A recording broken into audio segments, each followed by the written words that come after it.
Mi gente bella, mi gente querida, llegó el momento, la hora, ¿verdad? Yo les había dicho a ustedes que tenemos una invitada de lujo hoy. Eh, pero yo no quiero decirle a ustedes directamente de quién se trata, sino que sean ustedes testigos. Vamos a ver, ¿quién es nuestra invitada especial en el día de hoy? Adelante, señor director.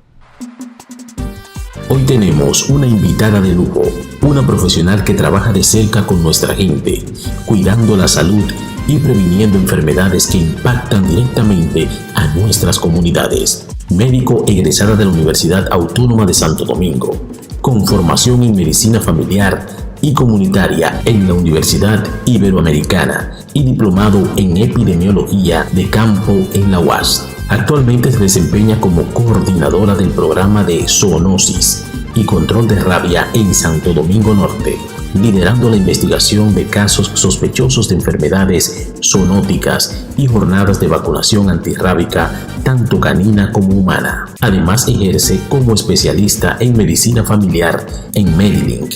Recibimos en Elías Martínez con nosotros a la doctora Dayana Judith de la Cruz. ¡Excelente! ¡Eso! Doctora, bienvenida a que es su programa Elías Martínez con nosotros, aquí activo, ¿verdad? ¿Cómo te, dígame? Para mí es un placer, un recibimiento grato, cálido. Usted y todos nuestros invitados aquí se merecen que los recibamos de una manera especial, y más el prestigio que usted tiene como profesional. Doctora, vamos a entrar en materia de una vez. Claro, adelante. ¿Qué le parece si entramos en materia Perfecto. seguido, verdad? Mire, yo quiero que usted me le diga a ese público de qué se trata la medicina familiar. Oh, por supuesto. La medicina familiar es una especialidad médica clínica que abarca el cuidado del paciente de manera integral. ¿A qué me refiero? Que tú puedes abordar personas en la primera infancia, adolescentes, adultos, embarazados y envejecientes, en los aspectos ya de salud física y también un poquito de la salud mental y su ambiente. Pero excelente, hay que tomar en cuenta que la doctora es especialista en medicina familiar y también en atenciones primarias. Importante. Doctora, cuando estamos hablando de la medicina familiar, que hay muchas personas que dicen, bueno, yo tengo un médico de cabecera, tengo mi médico familiar. Usted tiene que estarse trasladando a diferentes familias, o cómo es que eso funciona. Bueno, actualmente en nuestro medio, los pacientes acuden generalmente al centro, ya sea público o privado.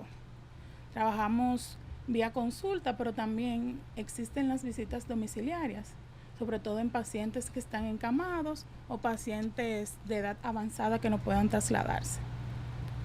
Es decir, que si una persona, por ejemplo, tiene un familiar en su casa que es diabético o que tiene alguna condición de minusválido, que no puede desplazarse hacia una consulta, el médico familiar y comunitario puede asistirlo. ¿Y cómo ustedes saben cuáles pacientes necesitan ese tipo de asistencia? Sí, dentro de los centros de primer nivel de atención existe la figura del promotor, que es una persona de la comunidad que conoce dónde están, por ejemplo, los diabéticos, las personas con problemas mentales, las embarazadas, y con ellos, como aliados, trabajamos de la mano.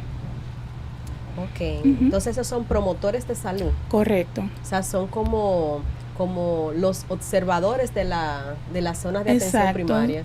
¿Y quién coordina esas zonas de atención primaria? ¿Cómo funciona eso? ¿Por qué se llaman así? Es un centro de salud en la comunidad. O sea, no, si tú eres de un pueblo, no tienes que trasladarte a la ciudad.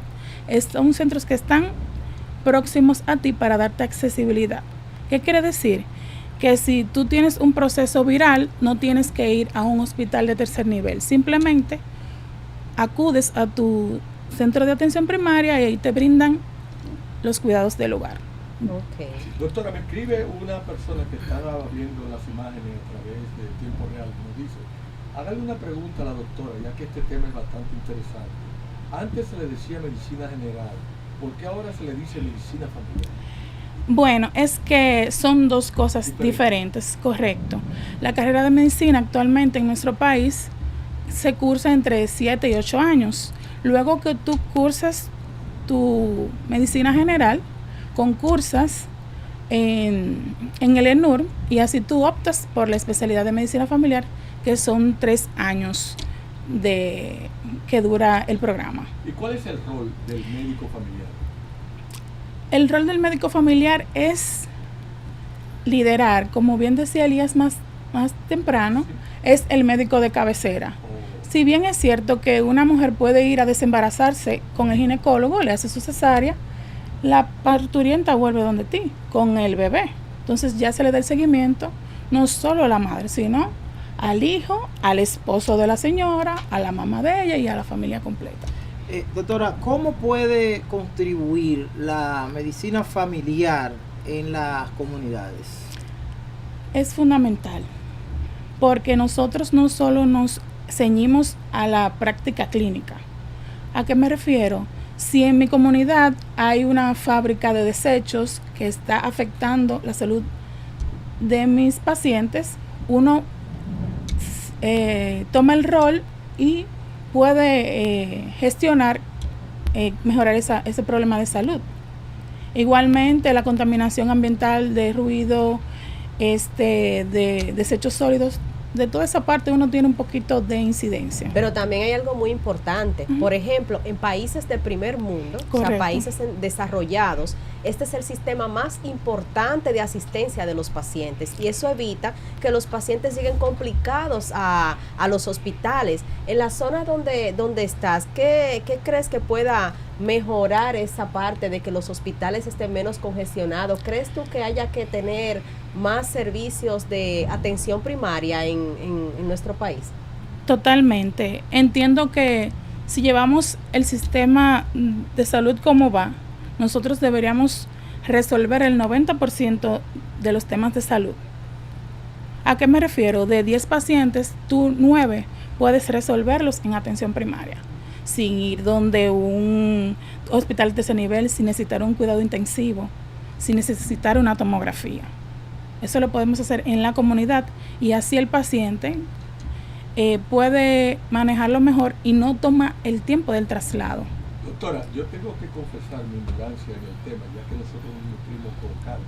Pero a raíz de las lluvias que han estado azotando en todo el territorio nacional, en el hipotético caso de que yo me sienta con fiebre, con gripe, con un poquito de tos, en este caso, ¿qué hago? Ir a su centro de salud más cercano. Claro, deben ir, tomar un turno de consulta y allá lo esperamos.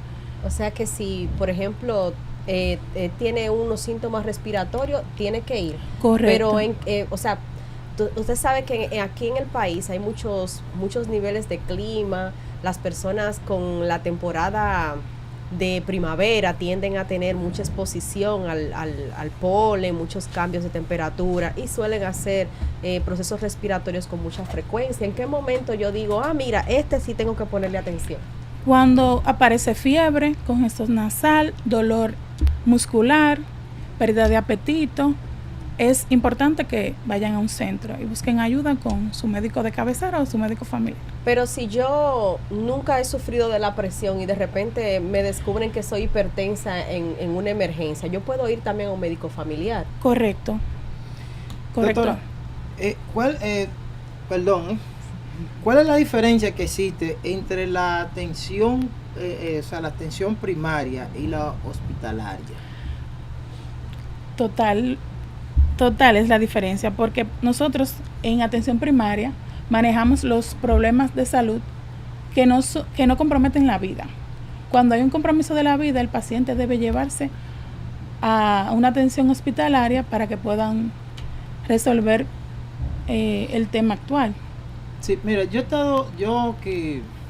programa, que es un programa que está enfocado en lo que son las comunidades, nosotros vivimos viajando a nivel nacional en diferentes partes del país y hemos visto en muchas zonas donde hace falta esa atención primaria. Pero cuando en algunos puntos que hemos visto también que está esa atención primaria, solamente le da un horario de 4 horas, 3 horas, y después de ahí el que le dio una vaina se jodió, ¿verdad? Ya. Ya en estos temas de horarios ahí no pudiera yo incidir tanto, porque entonces deberíamos tener varios turnos para que varios compañeros trabajen. Pero ustedes como profesional de la salud, ¿han presentado algo sobre eso, viendo, ustedes que están en esas comunidades, viendo cómo es el flujo de los pacientes? ¿No se lo han presentado alguna propuesta o alguna información a los En algunos superiores? centros sí se trabaja, creo que hasta las 8 de la noche, pero son centros que ahora mismo no tengo los datos, pero sí sé que existen. Doctora, no quisiéramos desaprovechar la oportunidad y que usted se marche, porque es una invitada todoterreno, y dentro de lo que es el perfil suyo, para abundar a la teleaudiencia, en el caso del programa que usted dirige, que es el programa de zoonosis y control de rabia, ¿en qué consiste ese programa? Bueno, zoonosis son las enfermedades transmitidas por animal. Dentro de esas está la rabia. La rabia es una enfermedad mortal. Entonces, por eso es el interés del ministerio de mantener el programa de control de rabia continuo los 365 días del año. Para el vulgo y para el pueblo y para, como dice Karen, todos los televidentes bien cultos y documentados, tenemos la creencia que la rabia nada más es transmitida por los perros. En realidad la transmite cualquier animal de sangre caliente. O sea, puede transmitirle el cerdo, la vaca, un caballo, los hurones. La famosa leptospirosis. Es diferente, pero es una zoonosis. Okay. Ajá. Bueno, don Elira, otra de las cosas que quería preguntarle, por último, no menos importante, un médico de la especialidad suya está en la facultad de tratar tanto niños, jóvenes, adolescentes y personas envejecientes. Es correcto. Tenemos la formación de tratar todos los miembros de la familia, hasta la suegra. Por ejemplo, usted da consultas en este momento, y en la consulta, ¿cuál es la población que suele ser más asidua ahí? Las mujeres entre 30 y 60 años. Sí. ¿Y a qué se debe eso? Generalmente la mujer siempre busca más atención médica, ya sea preventiva o ya luego de la enfermedad. Son más adheridas al tratamiento y generalmente llevan mejor los temas de salud. Y por ejemplo, si yo tuviera que ir a consulta, ¿qué tipo de seguimiento en particular me daría a mí? Por ejemplo, yo en este momento no padezco de nada, pero ¿qué tipo de seguimiento me puede dar la especialidad de medicina familiar? Se puede hacer una revisión completa. Si es una persona asintomática, se hacen una batería de analíticas de sangre y orina, se realiza electrocardiograma, ecocardiograma y otras pruebas para tener la certeza de que la persona es sana. Idealmente los chequeos deberían ser cada 6 meses o anualmente. También, si es el caso de una fémina, realizarle el Papa Nicolau y una mamografía. ¿Es recomendable hacerle ese estudio cada qué tiempo? La revisión de rutina puede ser cada 6 meses o anual. Perfecto. Doctora, mire, aquí nos están escribiendo, nosotros nos debemos al público, a gente del pueblo, porque nosotros es un programa que está enfocado en lo que son las comunidades, y de aquí nos están escribiendo desde San Pedro, Julita. Dice aquí, en una granja están vendiendo pollo ahogado, ¿eso hace daño si se lo comen? Depende de cómo dispusieron de ese pollo, porque si no se refrigeró, el proceso de descomposición va a iniciar y no sería lo más adecuado consumirlo. Muy bien, doctora, ¿cuáles son los casos más frecuentes que ustedes atienden en esos centros primarios? Bueno, actualmente el motivo de consulta más común es la hipertensión arterial. Luego le sigue la diabetes, los procesos respiratorios, los procesos alérgicos. Si yo tengo una persona en mi casa que no puede ir al centro de atención primaria, el centro de atención primaria es libre de costo, ¿verdad? Puede ser libre de costo privado también. Exacto. Si yo tengo un familiar que no puede cubrir los gastos porque lo que tiene es seguro de público o subsidiado por el gobierno, ¿cómo hacemos con los tratamientos? ¿Yo tendría que comprarlos?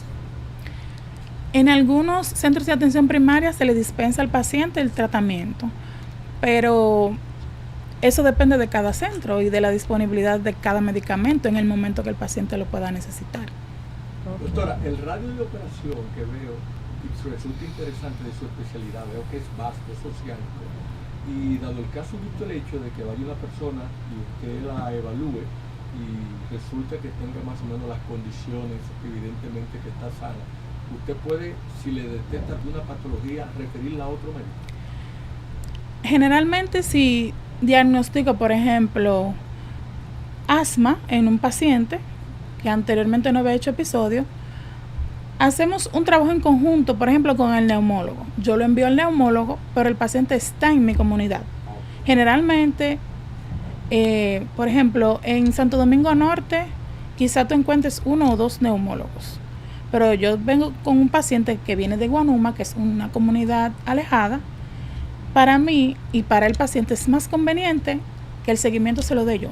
Y es importante que vea al neumólogo 1 o 2 veces al año, dependiendo de su condición. ¿Y es tu esta especialidad, doctora? Porque le confieso que estoy sorprendido. ¿Hay muchos médicos con relación a este tipo de... Correcto, claro que sí. En el país, la medicina familiar empezó en 1985 en San Pedro de Macorís. Actualmente existen más de 14 escuelas de medicina familiar y comunitaria en República Dominicana.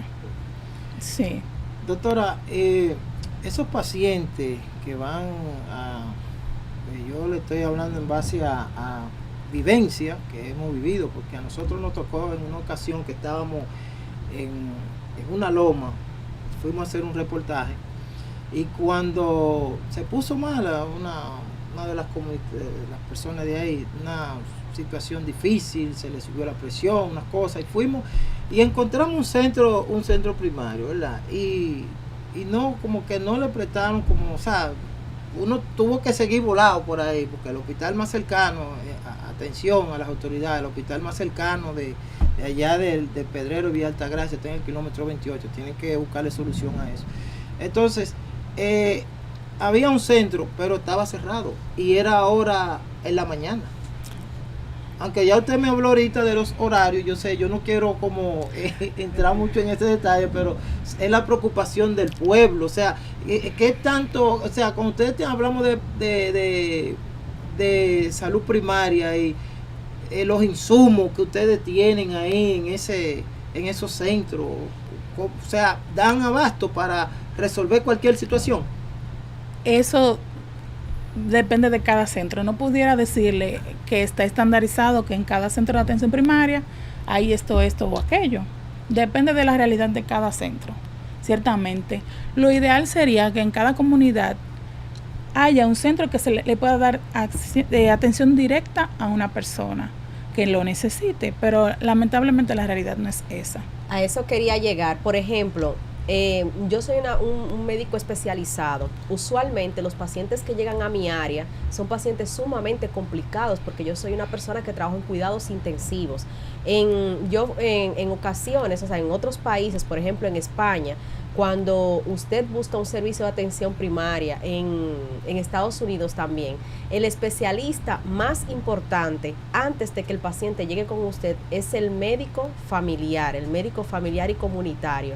Nosotros en este momento, mi gente culta y documentada, estamos hablando con la doctora Dayana de la Cruz. La doctora es médico familiar y comunitaria. Son especialistas de países de primer mundo, especialistas que coordinan todos los pacientes antes de que lleguen a las complicaciones que manejo yo en mi especialidad, que son pacientes de intensivo, antes de que lleguen donde el cardiólogo, antes de que lleguen donde el neumólogo. Por eso esa especialidad es sumamente importante. Yo entiendo que también en la consulta suelen ver casos particulares, como por ejemplo los pacientes con problemas cardiovasculares. ¿Cómo se hacen con esos casos? Lo importante es captarlos, orientarlos, porque más que el hecho de diagnosticar y tratar, el trabajo de nosotros una de las bases fundamentales es la orientación. Aunque yo no pueda sanarlo, yo lo oriento para que pueda seguir los pasos para llegar a esa mejoría. Y lo bueno de todo es que el paciente te hace una retroalimentación, porque el paciente es de tu comunidad. Claro. Doctora, aquí me están escribiendo, ya el tiempo en televisión, señores, ya no están haciendo más señas que un tráfico, pero no quiero, este televidente que nos escribió aquí nos escribió Alberto, desde Asua, la ciudad del Bonitillo, de Junior. Dice aquí, si mi mamá tiene diabetes, ¿a mí me puede dar? La diabetes es una enfermedad multifactorial. Tú puedes tener el componente genético, hereditario, como el caso de la pregunta, pero también ahí está presente el componente de los hábitos que tenga la persona, si se ejercita, sus hábitos alimenticios de movilidad y eso, pudiera incidir, pero no es el gol estándar. No, señor. No. Bien, bueno, doctora, señores, hemos llegado ya, estamos en el final, pero no quiero irnos, no queremos irnos hasta que usted, por favor, le diga a ese público televidente dónde pueden contactarla y que usted le dé un mensaje final a toda nuestra gente, a toda nuestra audiencia. Así, muchas gracias por recibirme aquí. A la población que por favor acudan a su centro de atención primaria ante cualquier situación, síntoma o problema de salud. A veces no solo es la consulta que necesita la persona, sino que tú lo escuches y que tú lo orientes. Me pueden ver en mi consulta en el Centro Médico Medilink, está en Santo Domingo Norte, estamos a la orden, y también en la Dependencia de Salud de Santo Domingo Norte, en el área de zoonosis. Estamos a su orden. Bueno, yo recomiendo que, señores, visiten a la doctora Dayana Judith de la Cruz, una gran profesional especialista. Así que usted se siente mal, vaya ya lo saben. Bien, mi gente bella, mi gente querida, muchísimas gracias, doctora, caramba, por estar aquí en este programa. Bendecido, contento aquí. Ya yo me puedo poner mal, ¿verdad? Gente, doctora, aquí. A confianza. Sí, bien, mi gente bella, mi gente querida. Junior, hemos llegado al final. Señores, una entrega más. Recuérdense que cada sábado tienen esa cita obligada. Estuvimos aquí con la doctora de la Cruz Abreu, un vehículo todoterreno, de manera pues que nos vamos a ver el próximo sábado, ustedes y nosotros, en Elías Martínez con nosotros.